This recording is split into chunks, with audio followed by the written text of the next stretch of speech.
안녕하세요. 리얼러브교회 이덕우 목사입니다. 오늘도 그리스도를 본받아 함께 읽고 묵상하며 기도하는 이 아침이 될 수 있었으면 참 좋겠습니다. 제3장 진리의 가르침을 낭독하도록 하겠습니다. 덧없이 사라지는 인물들이나 말이 아니라 진리 그 자체로부터 배우는 사람은 복이 있습니다. 생각과 감각은 종종 우리를 속이고 진상을 분별치 못하게 합니다. 어둠에 감춰진 것들에 관해 대단한 논쟁을 벌인들 무슨 소용이 있겠습니까?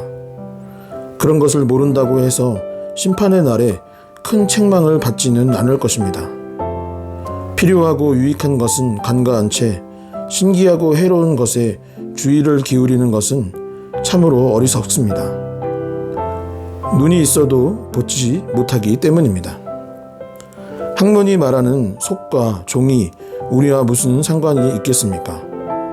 영원한 말씀을 듣는 사람은 이런 불필요한 개념의 세계에서 이미 해방되었습니다. 한 말씀으로부터 만물이 창조되었고 만물이 그 말씀을 선포합니다. 말씀은 만물의 시작이며 지금도 우리에게 말하고 있습니다. 말씀이 없이는 아무도 올바로 깨닫거나 판단할 수 없습니다. 만물이 하나임을 아는 사람, 만물이 하나로 이어짐을 아는 사람, 만물을 하나 안에 있다고 보는 사람은 고요한 마음을 품고 하나님 안에서 평안을 누릴 것입니다. 오 진리가 되시는 하나님, 나로 하여금 영원한 사랑 안에서 주님과 하나 되게 하소서. 나는 많은 것을 읽고 듣는 일에 지쳤습니다. 내가 원하고 바라는 것은 모두 주님 안에 있습니다. 하나님 앞에서 모든 학자들이 입을 다물게 하시고 모든 피조물이 잠잠하게 하소서. 그리고 오로지 주님만이 나에게 말씀하소서. 사람에게 자아를 높이려는 마음이 단순해진다면 노력하지 않아도 더 많은 일과 높은 것을 깨닫게 됩니다. 이는 위로부터 지적인 빛을 받기 때문입니다. 순결하고 성실하고 견고한 심령은 많은 일을 할지라도 흐트러지지 않습니다.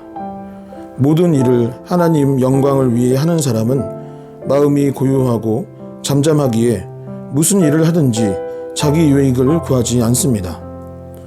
마음속에서 맹렬하게 일어나는 죽지 않는 감정보다 그대를 더 괴롭히고 방해하는 것이 무엇입니까? 선하고 경건한 사람은 밖으로 어떤 일을 행하기에 앞서 자기의 내면을 정돈합니다. 그렇기 때문에 그는 악한 욕망에 휩쓸리지 않으며 오히려 올바른 이성에 따라 일을 처리합니다. 자기를 이기기 위해 땀 흘리는 사람보다 더 큰 싸움을 하는 사람이 있습니까? 자신을 정복하고 날마다 더 강해지며 더 거룩해지려고 애쓰는 것이 우리의 마땅한 본분입니다. 현세에서 완전하다고 하는 것들은 모두 불완전한 부분을 갖고 있고 우리의 지식 역시 모호한 면이 없지 않습니다. 겸손히 자기를 낮추는 일이 열심히 지식을 추구하는 일보다 하나님께 이르는 더 확신한 길입니다. 그렇다고 학식을 탓하거나 순전한 지식을 싫어해서는 안 됩니다. 학식과 지식은 그 자체로 좋은 것이며 하나님이 제정하신 것이기 때문입니다. 하지만 그런 것보다 선한 양심과 덕스러운 삶을 언제나 먼저 추구해야 합니다. 그런데 많은 사람이 선한 삶보다 지식을 얻으려고 애쓰기 때문에 스스로 현혹되고 좋은 열매를 맺지 못하는 것입니다.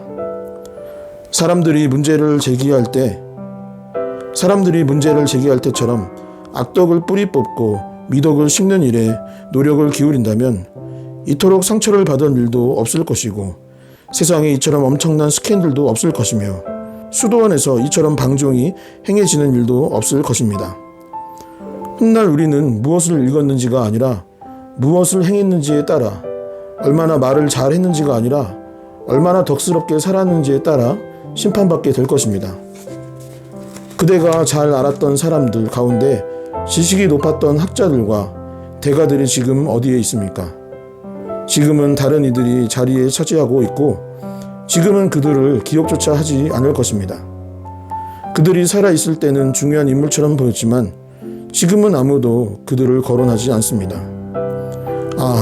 이 세상의 영광은 얼마나 빨리 지나가 버리는지요. 그들이 자기들의 지식에 걸맞게 살기만이라도 했더라면, 그랬다면 그들의 공부와 독서가 선한 목적으로 사용되었을 것입니다. 이 세상에는 하나님 섬기는 일에 관심 없고 헛된 지식만을 쌓다가 마침내 멸망하는 사람들이 얼마나 많습니까?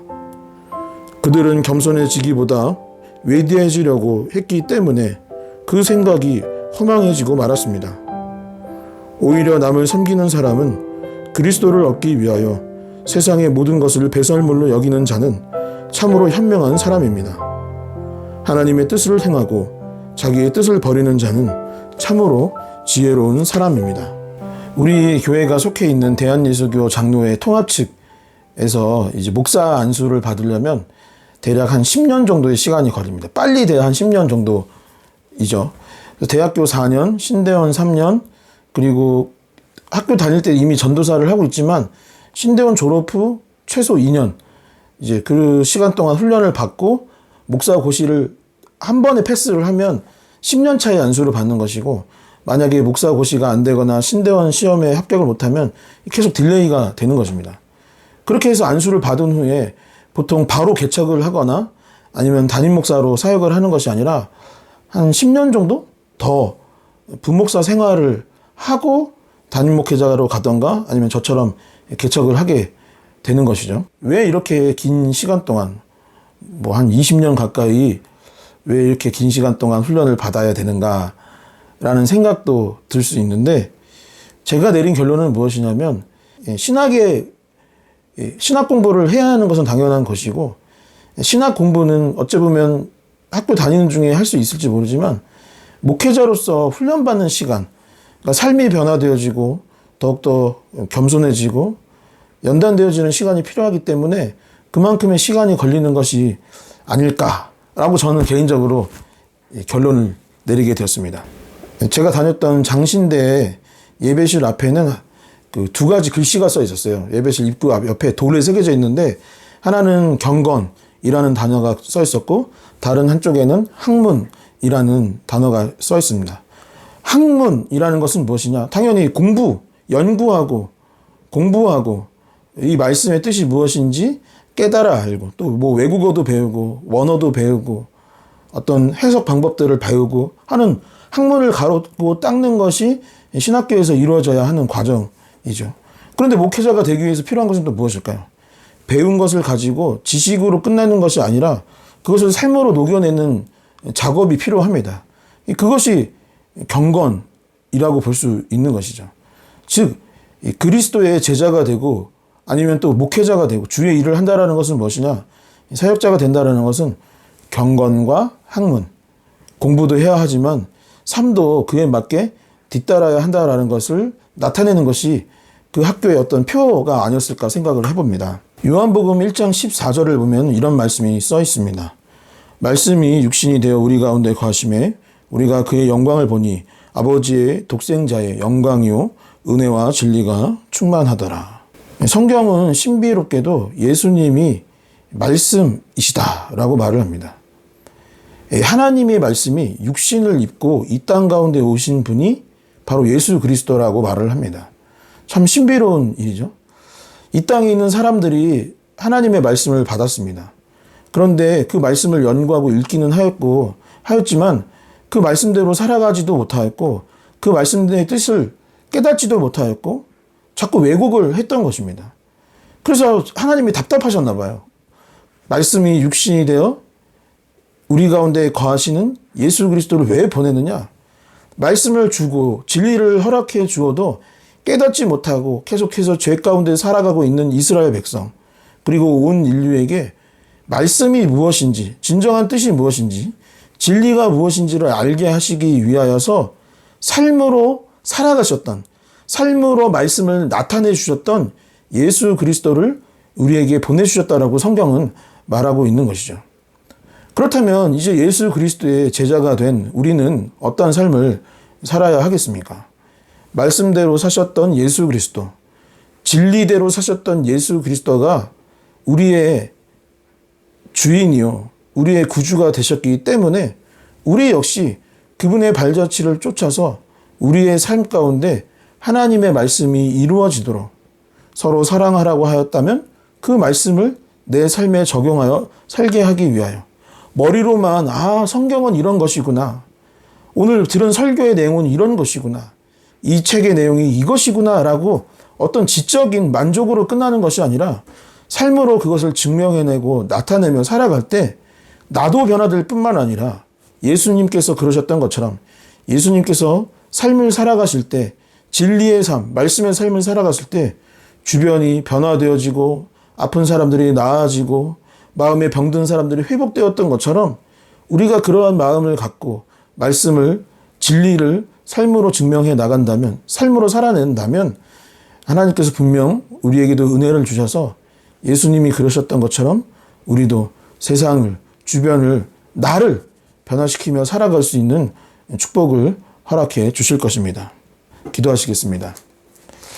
하나님 아버지 감사합니다. 아버지 예수께서 말씀이 육신이 되어 이 땅 가운데 거하시고 그 말씀을 삶으로 나타내 주셨기 때문에 그것을 본 제자들과 많은 사람들이 변화되고 진리가 무엇인지 온전히 깨달을 수 있었습니다. 아버지 우리도 예수 그리스도를 믿고 또한 진리 가운데 거하는 사람들입니다. 그러니 우리도 예수님께서 그러하셨던 것 같이 어떠한 학문으로 어떠한 말씀, 철학으로 끝나는 것이 아니라 그 말씀과 진리가 우리의 삶 가운데 이어져서 그 말씀으로 인해 내 삶이 변화되어지고 또한 주변의 세상의 것들을 변화시키며 살아갈 수 있는 우리가 될 수 있도록 주님 도와주시고 인도하여 주시옵소서. 아버지 오늘 하루도 주님의 은혜 가운데 살게 하여 주시고 아버지 더욱더 힘써 진리 가운데 거할 수 있는 우리가 되게 하여 주시옵소서. 예수 그리스도의 이름으로 기도하옵나이다. 아멘.